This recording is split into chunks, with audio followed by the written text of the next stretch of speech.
Uh, I would like to talk about how you and I first met, if that's cool. If we can start with that.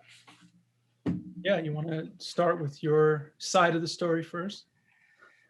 Yes.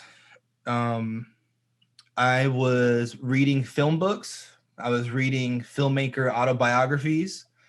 I was watching movies. I was watching interviews. I was doing director commentaries. And I was also a personal trainer. And um, some of my clients were becoming needier and needier. I had some people that would come to train for an hour, but they started showing up 20 minutes early, started showing up, staying over a half hour. So it became a 2 hour thing.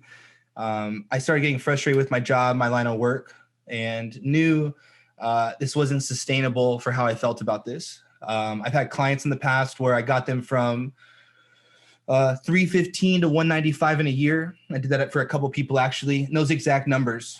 315 to 195, got a couple of them there, and really got a lot out of that. And I got people ready for bodybuilding shows and didn't get much out of that. Really enjoyed the psychological part of it.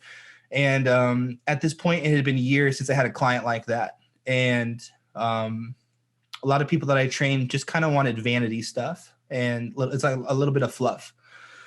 And so Kendra goes, just go take one film class. And this is Kendra's idea. And I told Kendra, no, I was always really bad in school. And I was. I barely graduated high school. And when I went out of high school, my grandma Judy helped sign me up for a couple of classes at college. And I just never went, never even gave it a shot to not even show up. And then Kendra goes, just take one. I was looking at reviews of film professors at El Camino. And there's this one guy who's got really good reviews that I think you should maybe think about. And she also pushed that it's just watching films. Don't overthink it. And I remember I remember when she told me that, I said, there's a class where you can just watch movies, like, and you can get a grade in that. That's the structure. And she said yes, and I said yeah, sign me up. And so in the fall of 2017, I signed up for a film analysis and appreciation.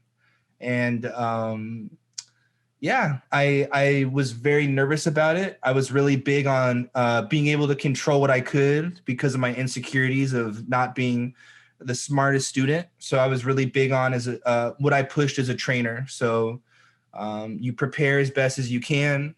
You show up on time, which is technically like 10 or 15 minutes early is on time. Some of your late Al Pacino chat for you right there. But yeah, you and I started taking your class and pretty much immediately was surprised that this is that people were having a hard time with this, or people would sign up for this and it'd just be for an elective. And I found myself, I couldn't believe it, that this was a thing that I could do and enjoy. And yeah, man, I remember you had your style stood out to me. I remember your name was very unique. I remember being able to get an idea of what kind of class we were going to have based on the YouTube tabs that were kind of opened up. And yeah, should I stop there or keep going for a bit or what? Share whatever you want. Go ahead. Okay. I don't know what else, whatever comes to mind. It's crazy that it was 2017. Time flies. Yeah. It was 4 years ago. Yeah. And I had a thing that I would do is I would see, you would say, students after class, if you have any questions on the test or any questions in general, come up and talk to me. And I was always really big on, I always knew I was going to maybe have more than one question, and I was going to match what I got as far as the body language and the energy. And so I remember doing this thing where everyone would ask their questions and I would just kind of sit there at my desk. I never try to make you feel like, I need help now. What is this? I was really big on like, let everyone clear out. And then I don't know if you remember this, but like, yeah, anyway, this is weird. It's like a toot in your horn. Okay. But I remember I would ask you a question, you would answer it. And then I would say, is that okay if I ask you one more question? And you would say, yes. And then I would ask another question. And then I would say, is it okay if I ask you one more question? And you would say, yes. And then you finally get to the point where you could say, you could stop asking me that and just keep asking your questions. And I was like, okay, cool. Okay, for sure. And then you slowly gave me a movie at a time. And it was all kinds of films, challenging films, certain films that you knew maybe were hard to find. And so you would seek out for me because you were already giving me a list on my own that I was already kind of watching. And then that was the beginning of finding a filmmaker and watching their first film and then going to their last film. And then along the way, listening to the director commentaries on that film, and then having that filmmaker told me this filmmaker was my inspiration, and then finding that filmmaker and then going through their filmography. And I got a really nice blend of the rabbit hole of that and then the rabbit hole of what you were signing me up for. And then I've even had you would tell me to watch obscure films just to challenge me and to see if I was serious or not, which I thought was kind of cool after the fact. Because I actually enjoyed all of them. I didn't think there was any one where I was like, oh, it was a waste of my time, or I never felt any of that, which, yeah. So it was a really good experience. And then in the winter of 2018, I took your regional cinemas class. And that's when shit got real. That's when, let's rock this shit kind of thing. You would play films and basically just like spin me up like a toy. And then I would go out there motivated, fired up, almost excited to be able to like have something to come back to you on and brag about. And I remember like in that time, I got to go to a premiere for Prescription Thugs. And I got to like do the red carpet thing. I got to network. And I remember like hearing your stories of your previous work and kind of giving me like a really good armor for the world I was trying to sign up for. And I've had experiences with actors in the industry where I was really turned off and I was very young. And I finally got to a certain point where I love this craft so much. I just want to be a part of it and kind of see where I fit in. And at a certain point, I said, "Oh, maybe I just want to review movies. Maybe I just would like to review." But then in that time, I got to go on set, and I got to be a grip. I got to be a best boy grip. I got to be a key grip. I got to be an assistant director. Nathan and I shot a short film for somebody that didn't really know what they were doing. So he and I were really doing it on top of growing in education as cinephiles, and then. Yeah, kind of going a bit. And then the big ego question was, as I fit and tried all these different jobs and roles, I realized, okay, I do want to be a director, really understanding what that job meant to be. And yeah, and then I'm gonna let you I'll like take us all the way to the movie, Yeah. Yeah, I mean, from my perspective, I just saw this arrogant kid. No, I'm just kidding. No, I mean, everything you said is, from my perspective, is the same thing. And part of our job as teachers is to kind of inspire and motivate students somehow, whatever way it may be. But at the end of the day, no matter what, we can only unlock something if it's already in there. You know what I mean? Because I think a lot of people are interested in movies, but they like the idea of watching movies. But there's not a lot of people, I would say, from your age group that have a passion for really learning, for not worrying about, oh, I'll take a grade, but outside of the grade, also being interested in learning about films. So, I remember when you took, I think it was a night class too, wasn't it? The film analysis, right? Monday nights. And that was always tough for me too, because Mondays were always my long day where I was there for like 8 hours. And then, you're there at night. And then when you turn on a movie, you're turning off the lights. It's like a recipe for just people not being in there. I remember something that you would do, that you would get up during the movies a lot and you would like leave and come back. And when I first saw that, I actually thought the opposite. I thought you didn't really care to be in the class. I thought, I'm not trying to say like in an arrogant way, like, why are you leaving the class? But it was like every movie I showed, I would see you like get up and then like come back later on. I never asked what you were doing because I go, he's an adult, he can do whatever he wants to do. So I would see that and I go, okay, it's just, he's a student, whatever, I'm not going to judge anything. And then you were always asking questions and I would say, okay, I was trying to balance it. I go, well, he's leaving, but then he seems really interested. So I was trying to figure out like, what is this? What's the deal with this person? And then I don't think we got to do too many of our questions after class with that one because it was so late. Yeah. But I did get a chance to kind of see who you were. And I think you did still ask questions, like during the break or something, you would come up and ask. I do think that European cinema classes, even for me, unlocked who I got a chance to know you better. And then I think once we got to the media aesthetics class, that was, I think, when we had the big blocks where it was between classes, where I called it the class after the class, where we would, I mean, literally 3 hours, maybe 4 hours, sit there and just talk. And it was a great room because if I wanted to show you a clip, I would sometimes just go, oh, let me go on YouTube and show you this thing or this person or this filmmaker or poster or something, you know? In terms of your questions, like that's part of my job is to answer questions. But the thing that impressed me most was that whatever movie, whatever filmmaker, book, anything I told you, you would come back the next week and say, I saw it. What else? I saw it. What else? I saw it. And then, because I get this question a lot from students. Oh, do you have recommendations and things? 50-50, 50 will kind of come back and talk about it. 50 you never hear from again. So I didn't know. I go, I don't know what this, but you would come and talk about the movie. You would ask more. We wanted to know more. Give me a director's. And I remember I would sit there telling you like Michael Mann, Michael Haneke, and all these people, like, look at this, look at that. And you would come back and say, I watched Kurosawa. I watched this. I watched that. What else do you got? And that's when I sat up and I said, okay, well, there's something different about this student that's not like the other students who asked this question. So then, the questions became a lot about maybe a little bit about my career path. And then you also had questions about studying film and, do I have to go to film school and do this and that? And I would learn more about you and your journey and all that. And then it just became exchanging information. And it got to the point where I looked forward to our discussions, like, it was like, okay, the class is over, but most teachers would say, God, I got to leave because I was just teaching for 3 hours. I don't want to sit and talk for 3 or 4 hours, but I genuinely enjoyed it. I loved the way that we could exchange information.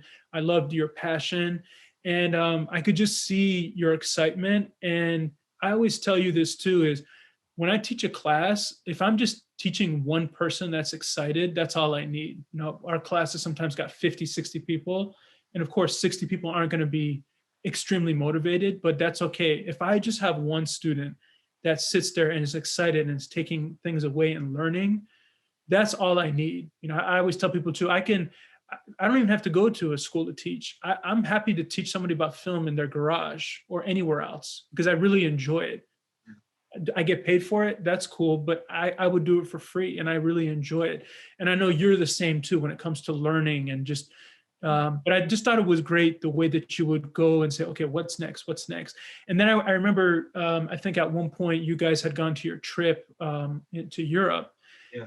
And I remember you had and I can look at it right now because it's the magnet that you got from Cinecittà. And I remember you were really nervous. You go, I got something. I don't know if I should give this to you or something.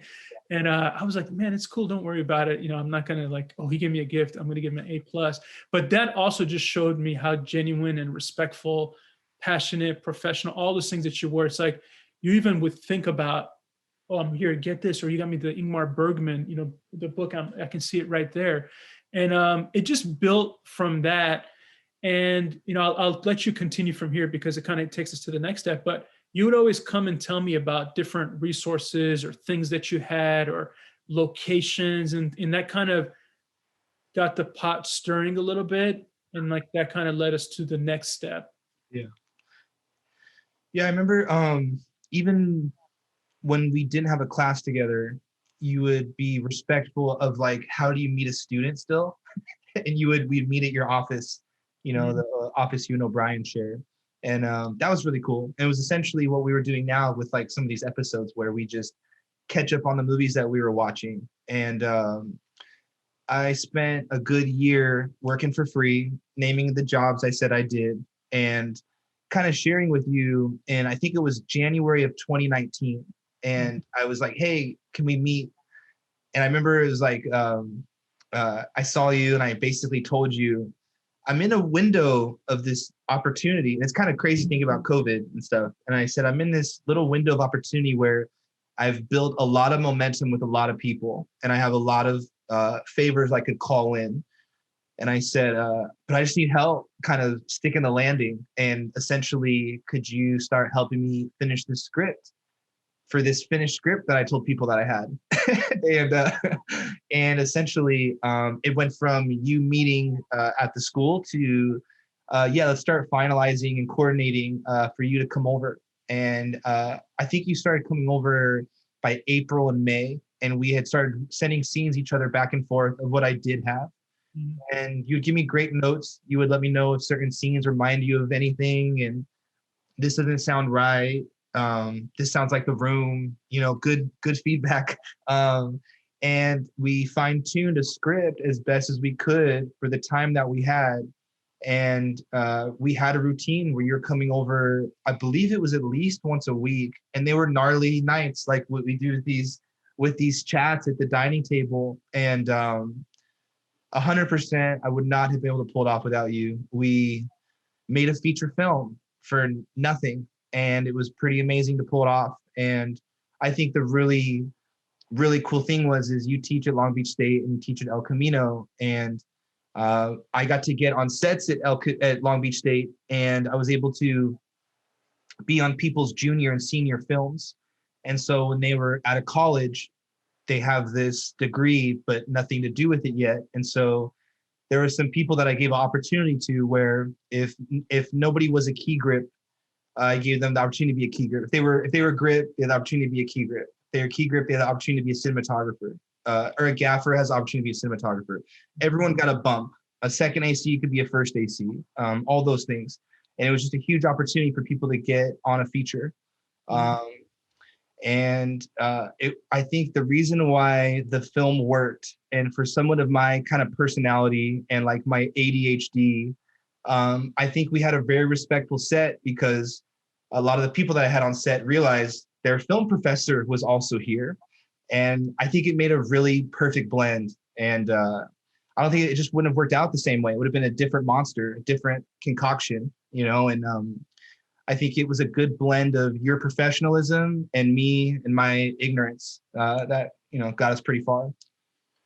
No, I mean you have equal professionalism, but the thing that I think put us on the same page quickly was we just really love movies and we wanted to make the best film possible. And my goal was always to challenge you to kind of see how far we can take it, what we can do. I remember you told me I got these like 7 locations, and I go, well, write a story around the 7 locations that you have. And you go, okay, let me try that. And you were able to really kind of piece something together. And you anyone would need help at that stage too, because you've never written a script. But a lot of my past work was in development and working on scripts. And I absolutely loved that. And I really enjoyed the process.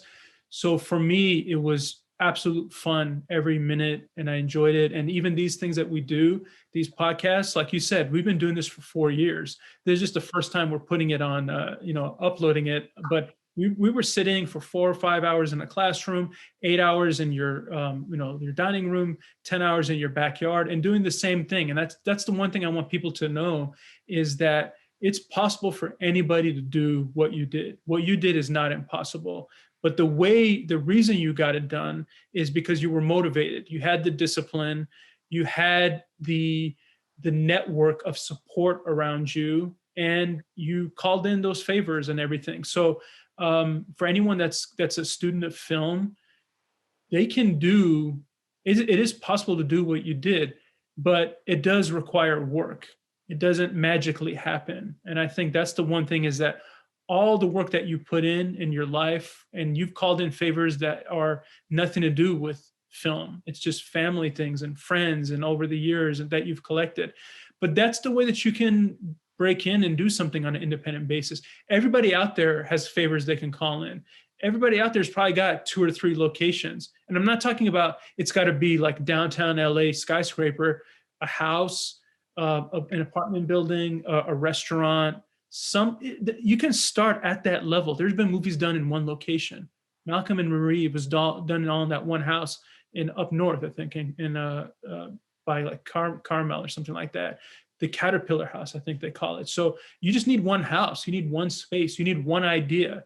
That's it. But I think the thing that scares people is that they don't take that next step. Everybody's got an idea, but people are afraid to kind of, how do I tune it? How do I get it right? How do I actually go and make it? And I think your environment was always collaborative, whether it was pre-production or production itself. And I think that's why people really enjoyed being there. And that's why I was happy to help and continue to help on that journey. And of course, we can't talk about the film without talking about Kendra as well, who, you mentioned earlier about pushing you to take the class, and whatever those professor reviews are, thank you, whatever that brought us together. Her recognizing that you really love this. Yeah. She would never ever have told you to take this class if she didn't think that there was something there that you were not tapping into yet. And she supporting you there, continuing to take class, supporting you. And then when we get to the level of wanting to make the film, supporting you not just as a wife, but as the producer of the film. And wow, what you guys did for the two of you to this be your first feature film, and especially someone like her, who her background is not being passionate about film and studying film, but just like you, she said, well, I'll learn. Let's do this. I'll take this class. I'll ask questions. I'll read this book. And that's what impresses me most about both of you, is that you guys are just disciplined and you see how people want to work with you as well. And again, for her to see inside of your heart, and as a wife, that's part of her job, and you do the same for her, I'm sure. That's really the catalyst. And that's the most important thing about meeting somebody, whether it's me or you with your wife. If you really have a genuine connection and maybe have similar interests, you can spark one another really quickly. And you sparked me, as I always tell you, as much as I sparked you for something, you sparked me as well, because when I was younger, I was kind of more into sharing films and talking about filmmakers and obscure films. And like back in the day, I always tell you, I would go to Amoeba, I would go to wherever and just grab a DVD and buy it. And who cares if it was good or not? Or I would just based on the cover. And I would share it with friends. And when I was in film school, it was kind of fun. But then, many years after I was gone from film school, it kind of like died down a little bit. But then, people like you and my brother kind of like got me back up and excited about, let me rewatch Funny Games again. I haven't seen it in a long time. I'm recommending it. Let me check it out. Or then you would suggest movies to me and I would say, oh, I haven't seen that one. And that's kind of what we've been doing for these years, is we talk about movies, we share movies. I tell you about things that I've seen. You tell me about things that you've seen. And you've opened doors for me that a filmmaker is like, oh, I didn't really see that person's work, or I didn't get a chance to watch that. And I try to do the same for you. And that's all it is if you really, really have a passion and enjoy this field, you can have success, and you will have success, because you're going to be driven by an organic desire to do well and just be expressive of the art form. But if you're in this field to become famous, to make money and do all this other stuff, you will potentially hit a wall at some point, because your heart is in it for the wrong reason. And I think that's one thing that a lot of people forget, is the whole kind of idea of, if you want to be in this field and be successful, you can, but you also have to put in work. And the one thing I tell you, network, right? Yeah. Connect with people, create that web. And you had that web, and you kind of spun it and created it from being on a set, going to Long Beach, going to El Camino, talking with me, talking with other people. So you kind of just spun that web, and then you were able to kind of have different things that you could pull from it. So it's been great in terms of just getting to know you as a student first, then as a lover of film, then as a person, and then as a filmmaker. And then above all, I think a friendship that really came from being in that setting with you. And of course, in the beginning, it's hard because we're trying to kind of distinguish of, oh, he's a professor, he's a student. How do you tiptoe that line? Yeah. But I think we did pretty well with it. And I'm not saying that every student is going to be, making a movie with me, but I'm happy to help anybody with anything. But I also need to see something from the other person's end. Yeah. That's not going to be like, oh, it's, you know what I mean? Like I always tell you that if I didn't think you could do what you did, I wouldn't have supported you the same way, because it's a waste of time. If I don't think you can do it, why would I put you through all this? Yeah. You talk about independent film, you say, we made it for nothing, but relatively speaking, right? We're talking like $10 million. We made it for nothing. Yeah. It was still something, right? Oh, absolutely.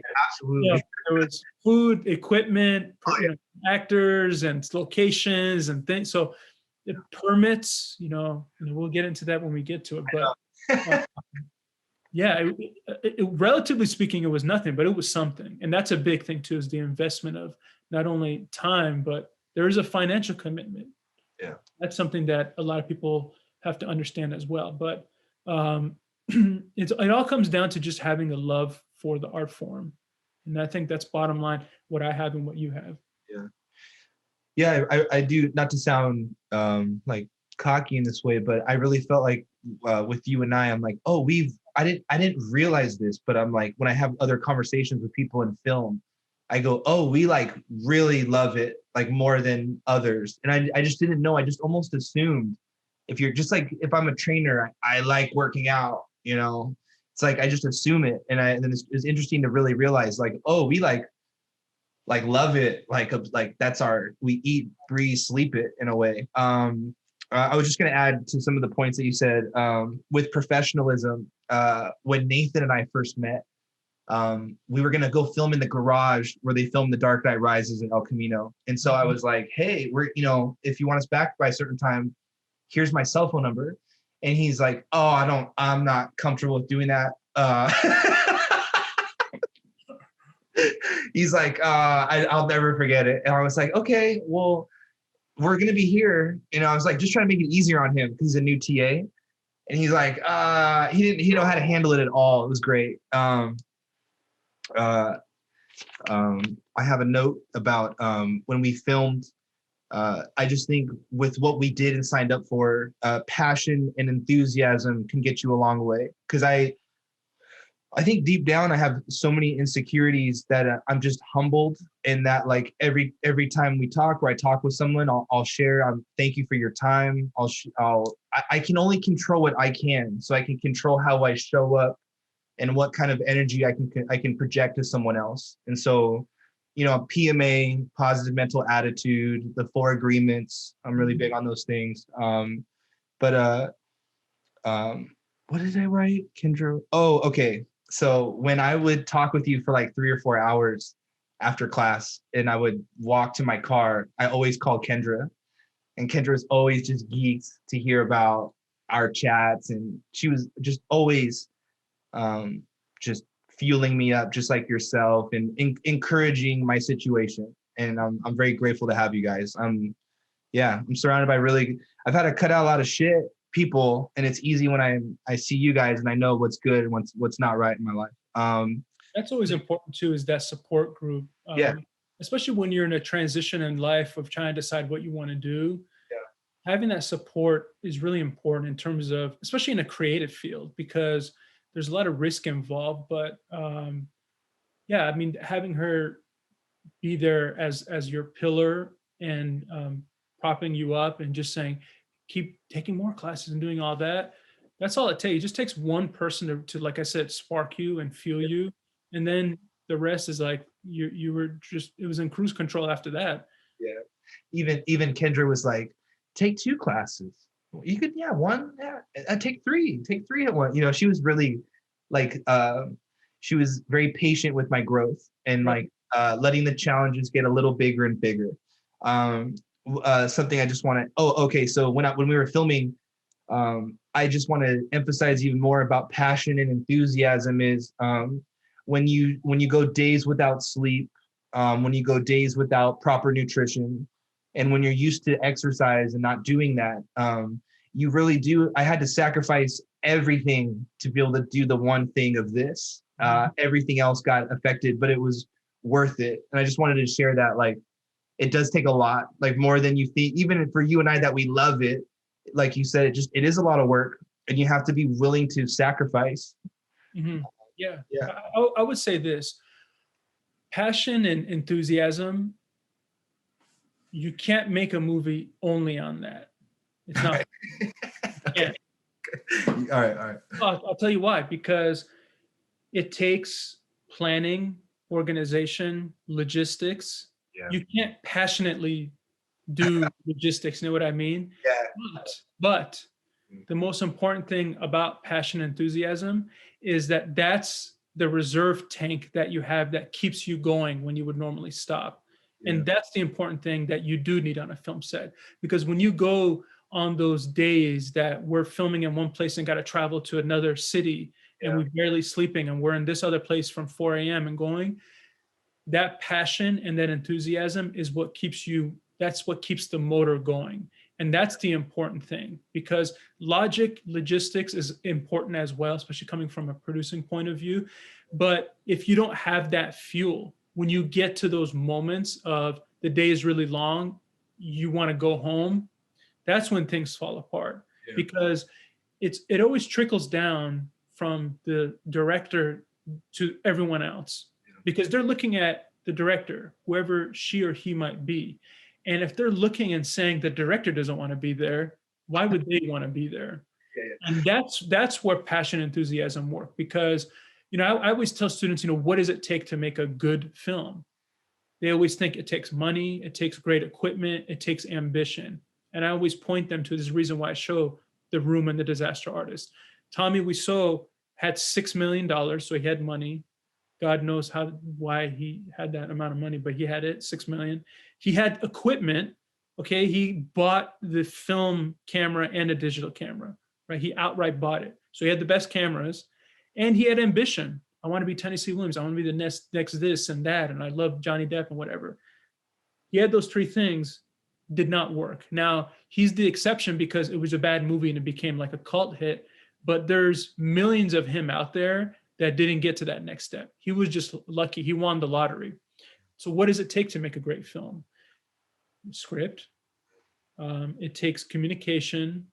It takes you can still have passion, but it takes a lot more. It takes discipline.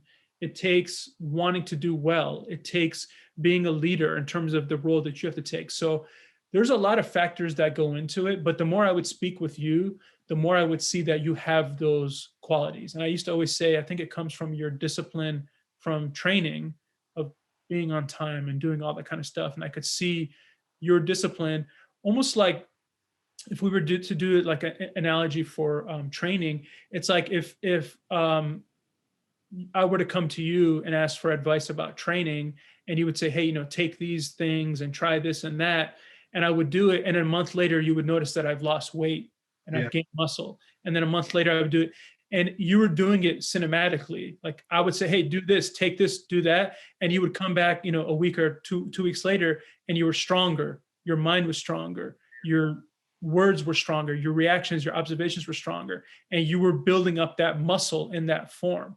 And that's what I would notice is like, I love movies, and I could see that you love it the same way. We had that thing in common, and I would notice, I go, maybe if you look at us, it doesn't look like we have a lot in common, but we do in terms of even outside of filmmaking. Or, at one point we realized we had the same car that, what I mean? Like randomly we go, oh, you got that, I got that. And so it's like, all those things play a part. And I think just both you and Kendra's mindset, I always tell you, it's you can't take that for granted. There's a lot of people that want to make a movie, but even someone like Tommy, or a lot of people that I say, he actually went out and made something. How many people just want to talk about making a movie? You did the same thing. No matter what this film ends up being, and we enjoyed the process and we learned from it. Everything else would be, gravy on top of it in terms of what happens from that. But to do one builds confidence, because you go, if I did one, I can do two. Definitely. I can do three. If I do three, I can do four. And you see your network building and collaboration as well. Yeah. Yes. I don't remember what triggered it, but this story where we were so low on sleep and we were driving back from filming, and on set, it's so crazy. And I'm kind of green as a director, and Nathan's kind of green as a cinematographer for a feature. He was calling me over so often because I was trying to juggle so many things that we were low on sleep for a couple of days, and we were driving back from the desert. And he, as he was sleeping, having a nightmare, twitching, he said, "James, James." So I think that says a lot about where we were at and how deep we were in it. And those of you who were on the set know that that was one of the things you were going to hear all the time is Nathan.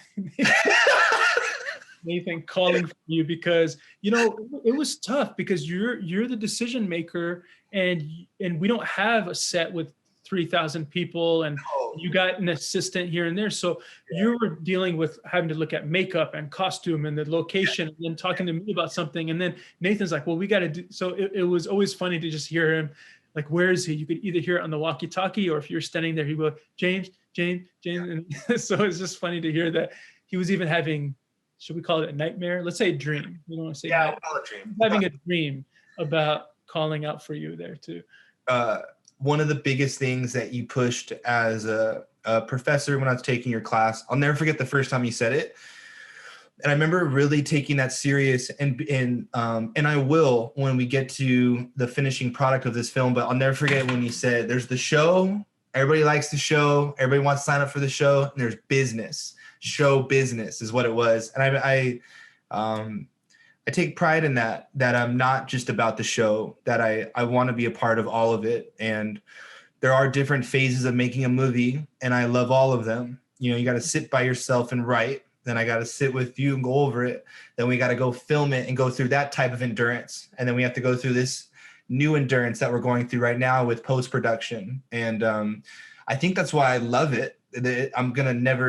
I'll always know I'm going to change it up soon enough. And it's a beautiful craft. That's the one reason why I emphasize that is because I rarely had that emphasized to me when I was taking classes. So I went, graduate school, whatever. I did all the things. Where'd you graduate? I went to Long Beach State for undergraduate, and then UCLA for graduate school, the cinema school there. Where you got to have Q&As with people like Werner Herzog? Werner Herzog, Alexander Payne. We had a bunch of people coming in. Some UCLA alumni, some just, it's UCLA, so that was and it was great. Honestly, the environment was awesome. Yeah. Not just saying it because I went there, just really collaborative. Francis Ford Coppola had come at one point, not to my class, but there was like an event for him and all that. So, but when I was, and I enjoyed my whole process of going to those schools, but especially at the undergraduate level, I didn't think they ever taught about the business side. And the way I learned about it was when I started working in the field. And I would go, I have all this knowledge, but they never said anything about how do you sell a film? How do you distribute it? What's the sales and all that? And I still want at some point to do this. And I know it's harder at El Camino, but somewhere I want to have that as a class of, internships and how to kind of break in. Because for me, I didn't have anyone in my family that was in the field. I was the first person to go in. So I didn't really have anybody to tell me, do this or watch out for this or check for that and all that. So I was learning trial and error. I made a lot of mistakes. I went through a lot of things that were pros and cons. But at the end of the day, I learned that. And I said, well, if I ever get in the position to transfer knowledge to somebody, I didn't know it was going to be through teaching. But if it was and it ended up being, I'm going to emphasize that because, we talked about this with your script too, was what do you want to do with this movie? Do you want to make something for fun?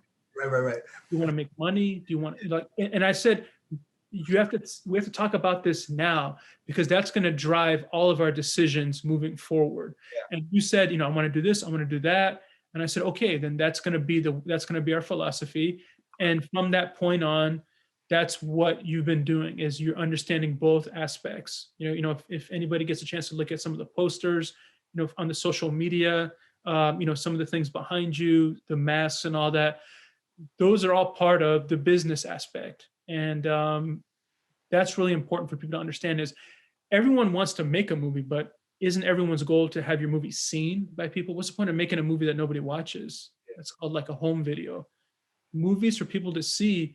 How are you going to do it? You got to understand that aspect. Where is it going? Who can I go to? What are the avenues? Film festival, distribution, all that kind of stuff. So absolutely. And I would emphasize that to anybody that has an aspirations to be at wherever you are, or anyone else that's interested in making movies that is not from my class or whoever. It's know those two things, understand the show, but not only just the show, but the history of movies. Yeah. I made so many connections just from my knowledge of film.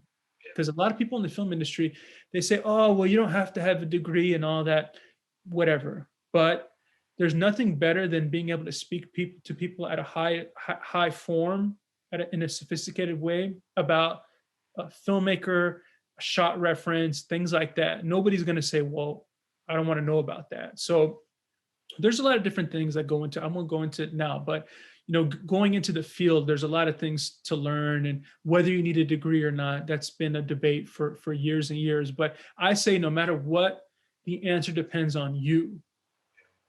It doesn't depend on what I say, it depends on you. And everyone's personality is different. I saw your personality. I said, you can do things and take your path in a different way. And that's what you've been doing. And up to this point, you just keep kind of taking those necessary steps, and you're noticing you're kind of little by little moving up, gaining knowledge, and that's all it takes. Yeah. Yeah, you're a bad motherfucker, man. You did a lot for me, and hopefully one day I could do the same for someone else and more, just like the way you do. Because I think it's yeah, it's very rewarding. It's really cool to be at this stage with you, and for you to give me the shots and opportunity that I've had with you. And again, every time I talk with you, I'm still geeking out that we even get to do this. I'm still in like the honeymoon phase, or whatever the hell you want to call it. Like, it's just all awesome, man. I'm just very grateful for all this and this friendship. And I enjoy everything too. And I'm really, I was honored to be a part of the process of making the film, and it was a good learning experience for me too. So I gained a lot from it. But also, I love the concept of being able to pay that forward to someone else, because I had a lot of people that helped me too in terms of mentorship and guidance. And I always thought, this person is just helping me to help me. That's awesome, because you don't expect that anymore. And I thought, if I ever get into a position where I can help somebody in that way, I'm going to do it. And it's just, there's nothing like being able to transfer knowledge to someone and then see that person transfer it to someone else, and so forth. And building that chain is really important, I think, with anything in life. Yeah. Yeah. Can I share the gift you gave me leading up to filming? Sure. Okay. It was right before we went into production. I don't need to share my movie theater experience for the movie, but leading up into filming, you got me a signature of my favorite filmmaker, Quentin Tarantino, and it's a minimalist movie poster. And the timing of that was just, I don't get, not that I'm a gift is my love language, but I don't really get gifts, but there's just so many things as a professor that you did for someone's psyche that was just so beneficial. And it's funny to look back on, because very appropriate timing. And the way even you delivered the gift, it was like 2 a.m. and we were talking for like 8 hours, and you're like, oh, there's something, I got to show you something in my car. It's kind of cool. Tell me what you think about this thing. And then you had this thing, man. It was like, I didn't sleep that night. I didn't sleep for a couple hours after. It's next to my bed, and I was just like looking at it as I was falling asleep, knowing we're about to shoot a feature film. And it was just cool, man. It's like fantasy stuff. It was like a Make-A-Wish kind of thing for some kid. Like, I'm going to get bad news or something. It was very cool, very rewarding. And like, yeah, I will pay it forward. Like, I will, if somebody wants it, I will dedicate my life to like film and giving back and enjoying the journey. You already have. I would listen to you on the set. I would hear people come up to you, and you were already doing it. I was really happy to hear. Like, a lot of times you probably didn't know I was listening, but I was listening, and I could hear the way that you would talk to so-and-so and this person, and they would say, oh, cool. And I would laugh, and I go, he doesn't know that he's doing what I did for him. Because you're not thinking like, I'm going to motivate this person. You're just yeah. like that. And even the gift, it was there to motivate you in a different way. Is to, I know that's your favorite film and in one of your favorite filmmakers. I wanted the energy off that to kind of transfer into you. I didn't want you to worship. I told you even when I gave it to you, I don't want you to worship the signature, but I want you to look at that and know that his pen was on that and his energy is there, and let that kind of start you off and go forward. And I always tell you my story of mid-90s and 8th grade. What is the thing what I always tell you about those two movies and the differences between the two? Well, one is like well, at first I thought you were going to compare mid-90s to This Is England, but I think is it like a Substance kind of thing a little bit? Am I messing up? It's kind of late in the night, so I'm not gonna. This will be it was no pop quiz. It is. I look smarter.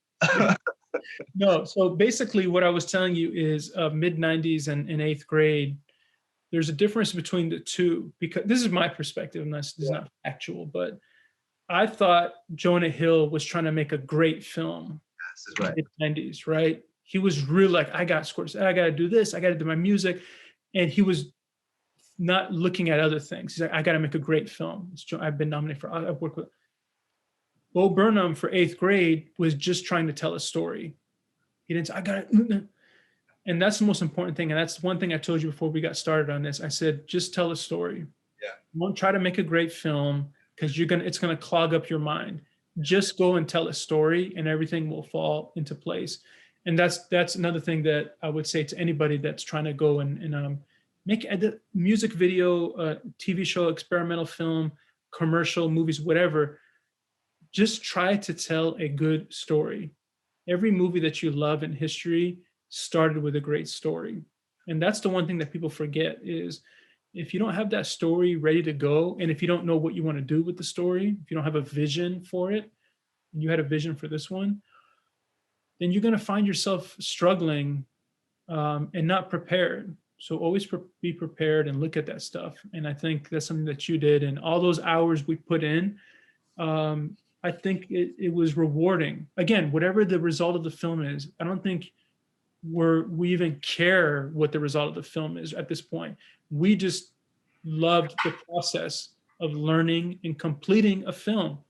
Like, that is a tough task.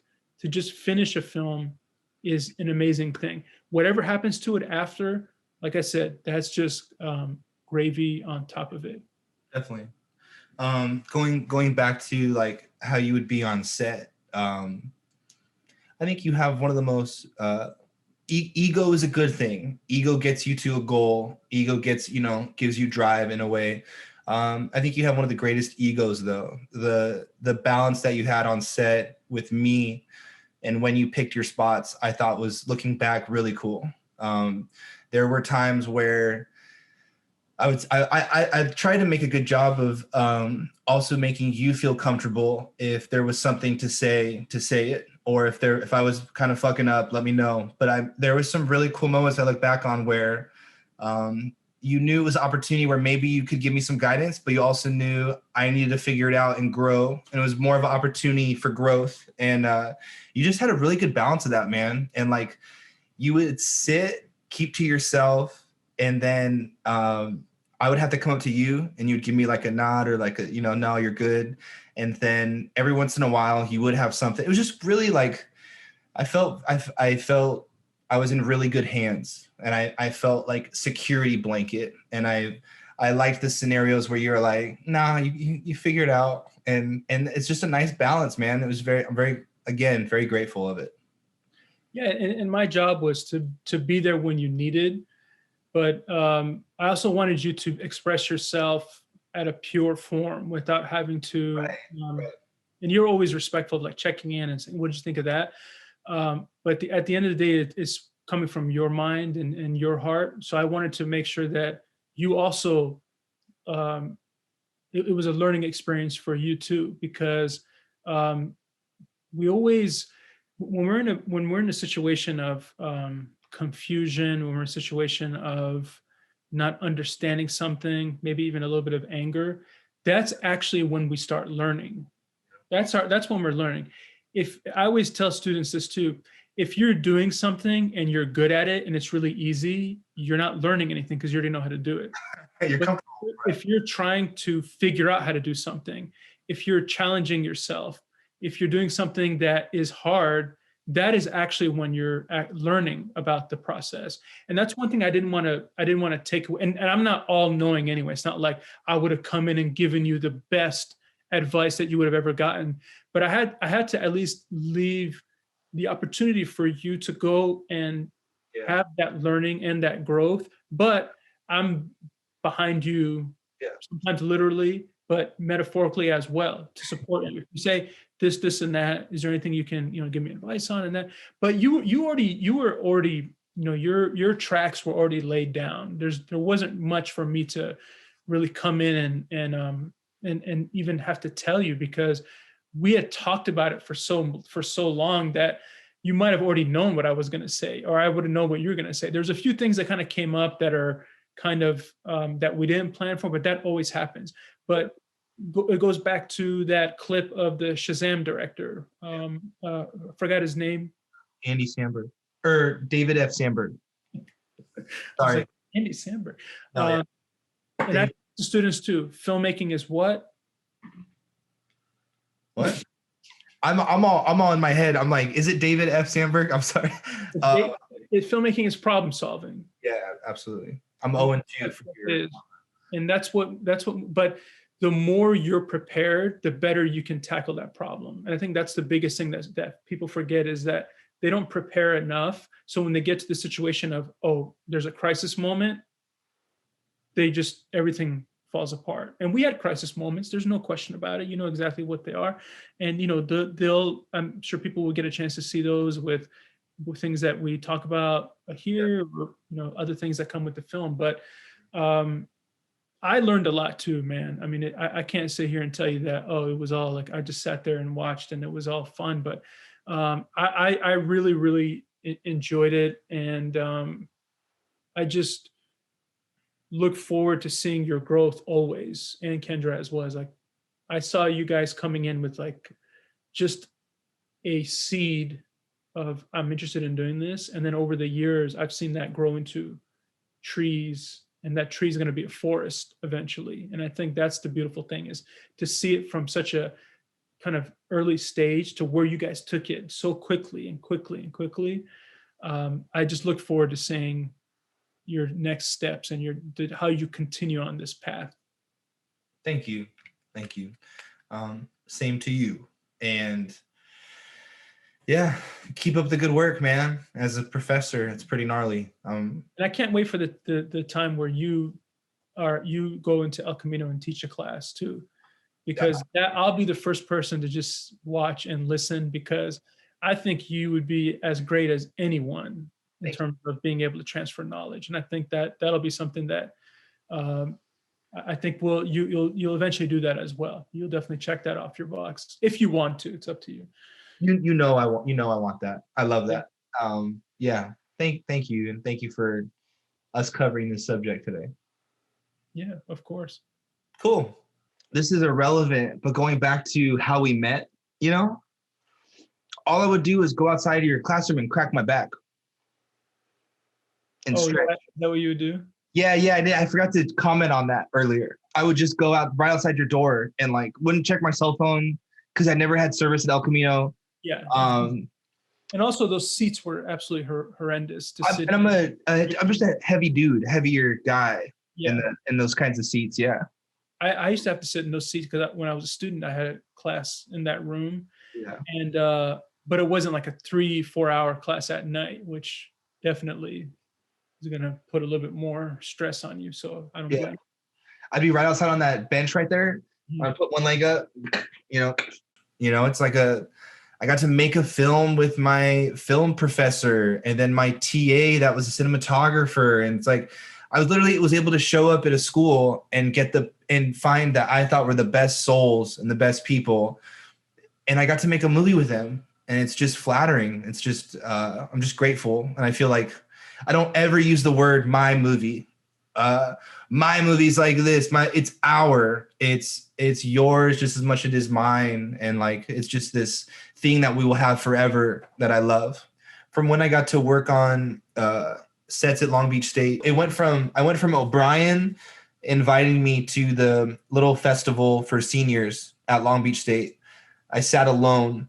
And then the next year I sat with like 15, 20 people, and my name popped up in 4 of the short films. And I just remember that was a big moment too, of like, okay, 1 year you did that, a year, like just it's achievable, and kind of keep moving forward. And that's exactly the metaphor of what happened with the movie too, is, or even just with the class with me, is that, you're sitting there kind of by yourself, but the energy and just the passion you have, everyone just gravitated towards it. And you and Kendra, the same thing. Look at all the people that loved being on the set, and people that just wanted to visit or be involved, or just, what I mean? And like all the friendships that you made from there comes from that top down. And I think that's why you guys can only have success in the future, because people will want to work with you. Like look at what you guys did with nothing. Imagine if you had a little bit, like exactly what your goal is. Here's what I can do with nothing, and here's a little bit more and a little bit more. And then let's say on the 3rd film, you have, all of a sudden you got $38 million to make it, and then so forth. Yeah, no, I'm it's just very cool. Like I'm just still. I love it too, man. Hey, that's something that people are asking me about now. Awesome. You know what I mean? So you put me in a position where that is on my resume in a positive way. You know what I mean? Like I can share that with people and say, hey, I worked on a feature film, this and that, former student. So I that's what I'm thankful for too, is that the whole experience, it was, of course, being on set with you and all that is great, but also just education wise, it's like, hey, here's something that I can talk to people and say, well, we filmed during the virus, that's like a story I can tell forever in terms of my teaching of, hey, you guys think it's tough, let's say 15 years from now when nobody's kind of thinking about it right now, it's like, hey, try this. Or when you get to the point of teaching it, same thing. I think those were all valuable experiences that I can not be more grateful for, to have the position to learn those things. So like I said, I learned as much as you might have. There's a part of me I know that wants to, like when I was taking your classes weekly, that was like, I'm going to show him I could do this thing. I'm going to show him I could do that thing. And it's funny to think like, maybe if you weren't there or some people weren't in the mix of it, it wouldn't have gone as far, and which is fine as long as it gets done. And I'm like, I'm deep down, I'm happy and satisfied. But there is something weird there deep that's like probably from childhood, that's like a community acceptance, wanting to try to make people feel the same way that they're making me feel. I don't know. I'm rambling a little too much, but there's something there. What you're saying is what everyone needs, which is a support group. Support. Yeah. You know what I mean? It can be a father, it can be a brother, whatever. Everybody needs that. There's nobody in the world that does not need it. And that's what drives us all forward. I have that. If I can provide something for you, you can provide it for me as well. It's supporting each other. You know what I mean? When you support, it should be 2 ways. It's not just I support from one side. It's like support, like a pillar it's supported from both sides. So that's all you're talking about. And everybody needs some sort of that. And I think your ambition and drive to do well also put you in those positions for success, as well as, hey, I want to prove that I can do it. Yeah. Because maybe you had people that didn't think you could. And we're all kind of a product of our environment. So if you feel like you're not getting that positive reinforcement, you're going to try to generate it somehow and say, well, I know I can. And someone like you who's disciplined and loves this, you're just like, how do I transfer this energy into something practical? How do I go and do something with all my, you know what I mean? Like it's like a kid, it's like the flubber, let's throw in a reference to Ray. It's the flubber thing. It's like, it goes all over the place because it's all got all that energy. And that's what you were. You were like, know what I mean? I'm excited to do something, but what can I do? Yeah. Well, it's weird too, to be like, I'm going to have to edit all this out because of how personal some of the stuff is. But like, I got a award in the 5th grade where all these kids got 5 awards per person. Funniest kids, it's like 5 to 7 kids. Future presidents, 5 to 7 kids.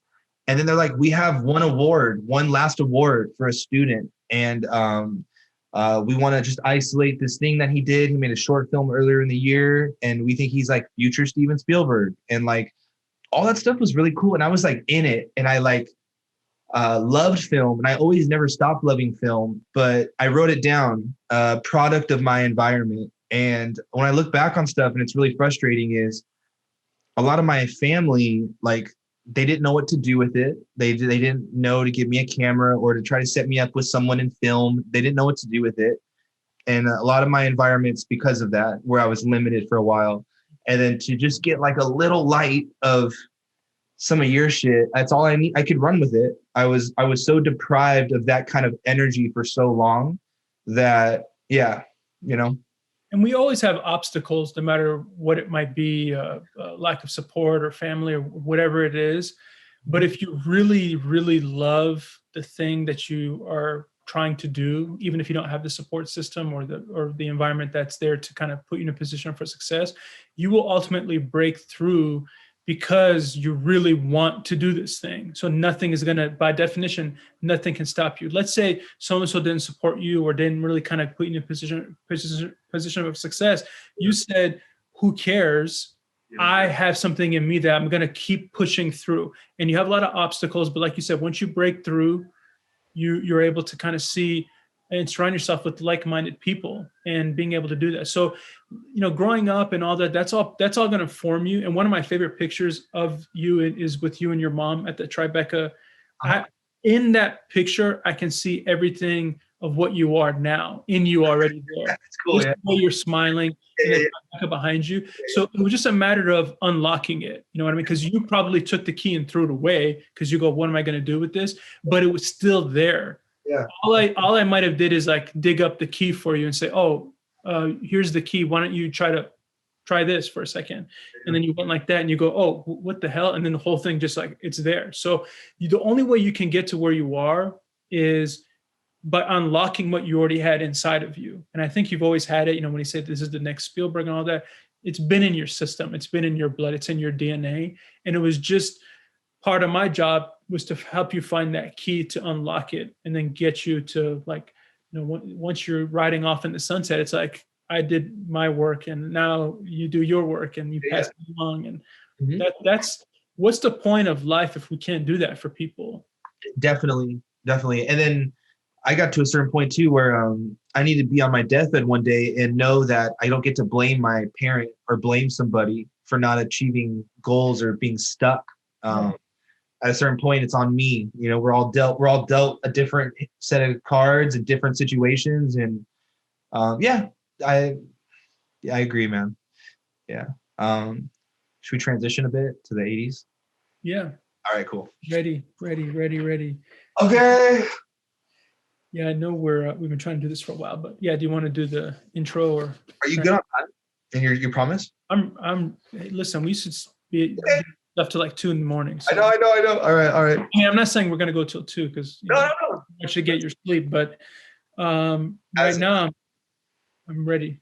I'm just trying to check in. As Shia LaBeouf would say, from the tax collector until the wheels fall off.